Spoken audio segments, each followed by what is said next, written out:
Hi everyone. तो finally सबको पता है ईएमआरएस का रिजल्ट आ चुका है and most of you have seen it also and those who are shortlisted congratulations to every one of them and those who can not make it this time I am one among you because जब मैंने अपना answers को पहले answer के आने से पहले check किया था तो मेरे टोटल मार्क्स टीजीटी साइंस में बन रहे थे 73.03।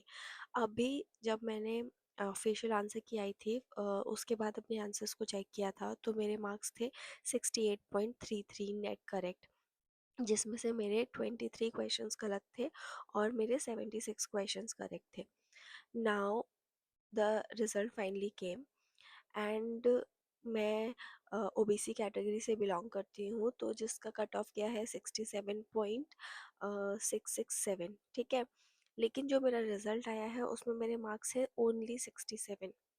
Now I am not sure कि ये कैसे है, एक क्वेश्चन कौन सा ड्रॉप हुआ है, जो आरटीआई किसी ने इसके लिए फाइल किया या इसके क्या किया है। मतलब मैं कल रात से I am not able to sleep and I am not able to think.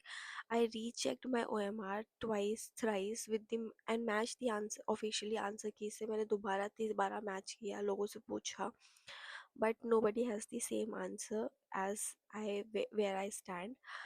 कि क्या हुआ है, एक क्वेश्चन शायद ड्रॉप हुआ है, तो कौन सा वो क्वेश्चन ड्रॉप हुआ है इसके बारे में कोई ऑफिशियल नोटिफिकेशन नहीं है, या फिर मिस कैलकुलेशन है, या दोबारा रिवाइज्ड आंसर किया है, या फिर शायद जिन बच्चों ने जो आंसर की के लिए क्लेम किया था कि क्वेश्चन सही है वो उनका वो क्वेश्चन करेक्ट माना गया है। तो इसके रिगार्डिंग कुछ भी मुझे कल रात से नहीं मिल पाया है। This is the video which I am recording at 5 a.m. today because I am clueless and I don't know how to proceed with this further. कि मैं आरटीआई तो फाइल करूँगी इसके रिगार्डिंग, क्योंकि मेरे मार्क्स कट ऑफ से एक question के अकॉर्डिंग ज़्यादा है, 68.33 है मेरा और मेरे रिजल्ट में 67 आया है। तो uh, अभी मैं कुछ बोल नहीं सकती हूँ। Those who have already joined my channel and who know that I am providing them the content, and because I was 100% sure that I am finally writing tier 2 exam, but now since the result has come and I don't know what to say, most of you might relate to me, लेकिन अभी क्या कर सकते हैं हम, अभी हमारे पास कुछ ऑप्शन नहीं है। तो फिर मैं उन कैंडिडेट्स के लिए बोलना चाहती हूँ, सी, नॉट लूज होप। आपके पास और भी सारे एग्जाम्स हैं, मैं अपने को भी यही कल रात से समझा रही हूँ कि डोंट लूज होप। अभी तो बहुत सारी जर्नी शायद पेंडिंग है, अभी तो हमने बस बिगिन की स्टार्टिंग है, ये हमारी टीयर 1 हमारा स्टार्टिंग था। हो गया बहुत अच्छी बात है, लेकिन नहीं हुआ तो भी निराश नहीं होना है। हमारे पास डी ट्रिपल एस बी है, KVS NVS का रिजल्ट है, LT ग्रेड का अभी एग्ज़ाम्स बहुत सारे आने वाले हैं। मैं LT ग्रेड का फॉर्म फिल नहीं कर पाई थी, लेकिन UPPCS के कैलेंडर के थ्रू बहुत सारे एग्ज़ाम्स आने वाले हैं, तो टीचिंग के लिए हमारे पास ज़्यादा स्कोप है। तो इसके लिए निराश होने की ज़रूरत नहीं है। आपका सिलेक्शन एक महीने पहले ना सही, एक महीने बाद सही, 2026 में तो लेना ही है, कहीं भी लेना हो, ठीक है। तो आप कहीं भी, मतलब आप अपने प्रिपरेशन को इतना अच्छा रखिए कि आप अब नेक्स्ट टाइम कट ऑफ से तो एटलीस्ट 10-15 मार्क्स ऊपर लेके आओ, सो दैट आपको कभी सेकेंड थॉट आए ही नहीं कि ऐसा क्यों हुआ, ठीक है।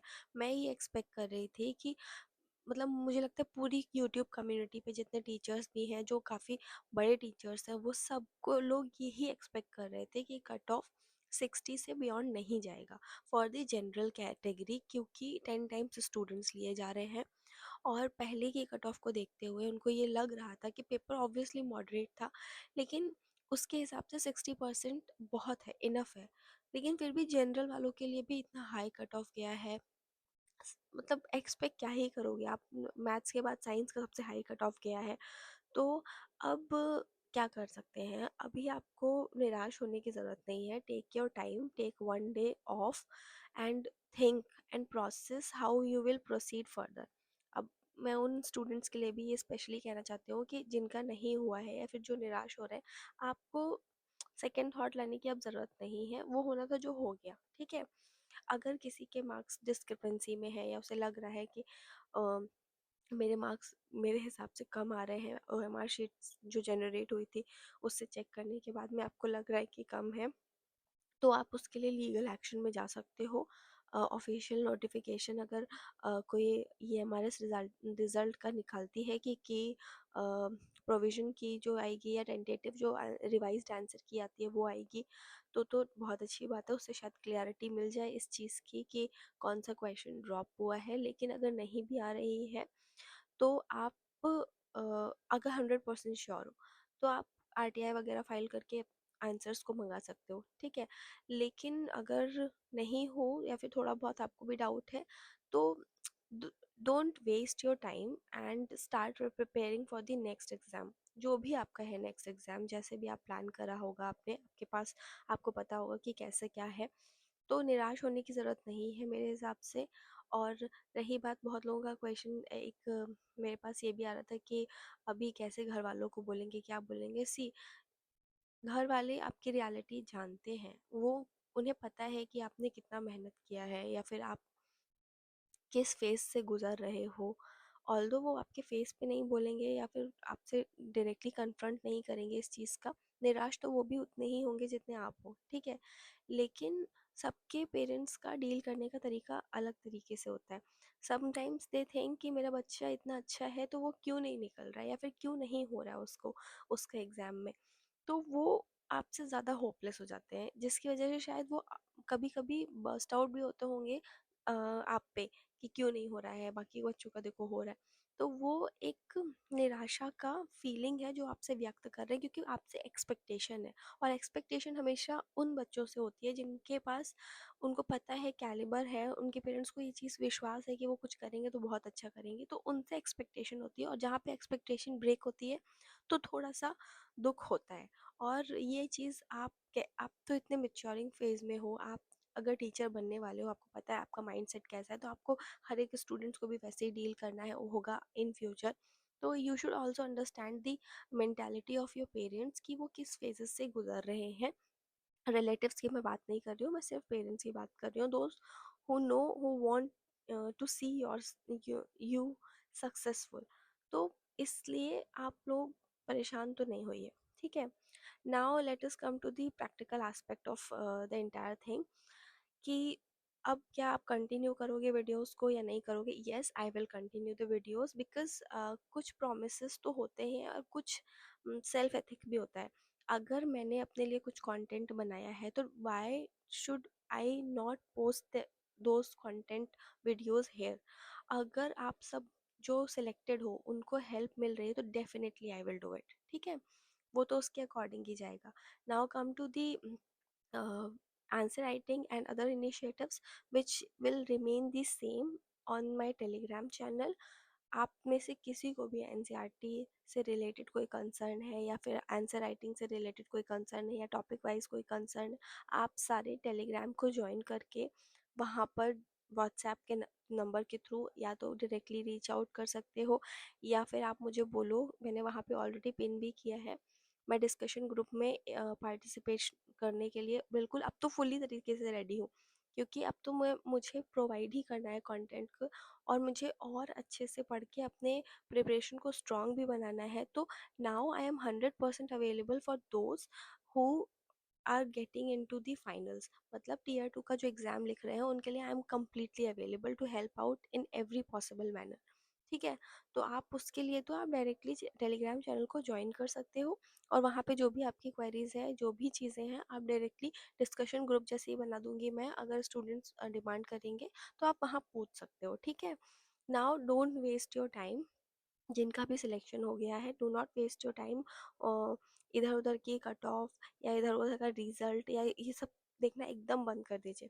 अब क्योंकि आपने एक पड़ाव पार कर लिया है तो अब आपके पास समय बहुत लिमिटेड है, तो उस समय का बेस्ट पॉसिबल यूटिलाइजेशन कैसे करना है वो आपको प्रैक्टिकली करना पड़ेगा अच्छी तरीके से। क्योंकि देखो, सिलेक्शन होना अलग बात है पहले फेज में, क्योंकि ये मार्क्स इसके क्वालिफाइंग थे और मतलब ये क्वालिफाइंग स्टेज है। tier 2 में your destiny will be decided by how you are writing the answers, how you are solving the MCQs and what part you are attempting. ठीक है, उसके लिए आपको एक प्रिसाइज गाइडेंस की ज़रूरत है। और जिनके पास तो है उनको तो कोई दिक्कत नहीं है, लेकिन आप भटको नहीं इधर उधर कि मैं ये भी पढ़ लूँ या वो भी पढ़ लूँ या ऐसे हो जाएगा या वैसे हो जाएगा, नहीं। जितना आपने लिमिटेड चीज़ें अपने शॉर्ट लिस्ट करके रखी होंगी, अपना स्केड्यूल बनाया होगा एनसीईआरटी के थ्रू, को नोट्स बनाए होंगे, अगर आपके पास है तो वेरी गुड, आप उनको 1000 टाइम्स रिवाइज करिए एंड उससे प्रैक्टिस करिए अपने आंसर राइटिंग का, डायग्राम्स बनाने का।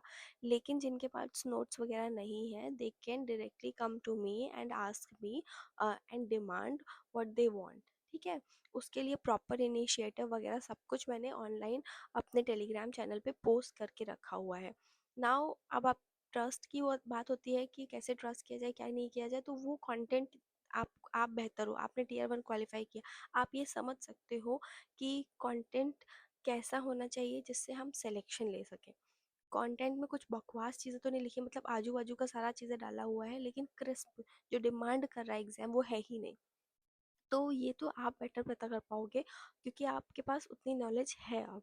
ठीक है, तो आप कहीं इधर उधर नहीं भटकिए, जो आपका सोर्स है उससे कन्फाइंड रहिए, डिटर्मिन्ड रहिए कि आपको, अब आप अगर 4000 में सिलेक्टेड हो, दैट मीन्स आपने सारी भीड़ को हटा दिया, अब आप जिनसे कंपटीशन करने जा रहे हो वो बच्चे अच्छे हैं। ठीक है, तो अगर आपको 408 में अपने आपको देखना है, मतलब 408 पोस्ट के अंदर अगर आप चाहते हो कि आपका एक नाम हो, तो आपको मतलब धुरंधर प्रिपरेशन करनी पड़ेगी। इसके लिए आपको proper answer writing, proper MCQ solve करना पड़ेगा, ताकि अगर आप 40 क्वेश्चन एमसीक्यूज के कर रहे हो तो उसमें से आप 30 से 35 क्वेश्चन नेट करेक्ट करके आओ, मतलब नेगेटिव नहीं होना चाहिए, नेट करेक्ट। और आंसर राइटिंग अगर आप कर रहे हो तो आपका प्रेजेंटेशन इतना अच्छा होना चाहिए कि आपको एग्जामिनर मार्क्स काटने का भी सोचे कि मैं इसको कहाँ पे मार्क्स काटूँ, क्योंकि 50% का क्राइटेरिया, यूपीएससी का तो मुझे पता है 50% का क्राइटेरिया होता है, उससे ऊपर वो दे नहीं सकता।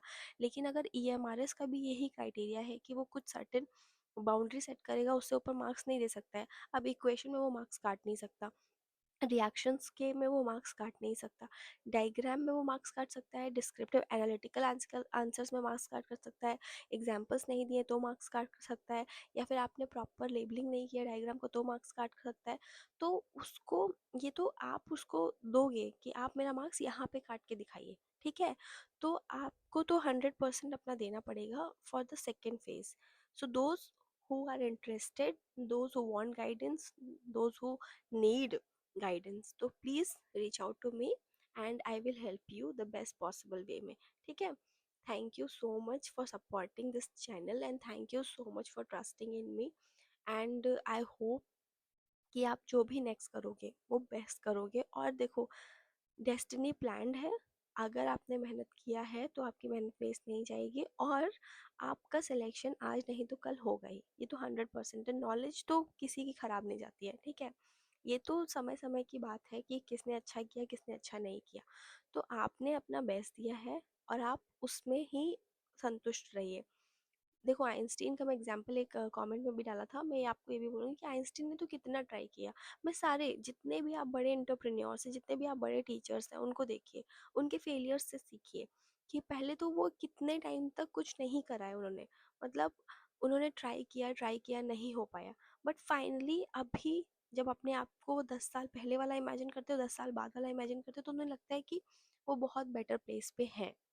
तो सेम विद दिस, जितने भी आप ऑनलाइन टीचर्स देखोगे, क्या कोई भी टीचर ऐसा क्लेम करता है कि they have scored on in the first go, या फिर they have scored very high, उनके रैंक आया है पहले ही एग्जाम उन्होंने क्वालिफाई कर दिया? कोई भी नहीं है। There are so many examples, so learn from these example. और वो कहावत है ना कि slow and steady wins the race, वो कहावत सीरियसली सबके लिए सही है कि प्रिपरेशन तो आप करिए, जिनका पहली बार में हो गया है, बहुत अच्छी बात है।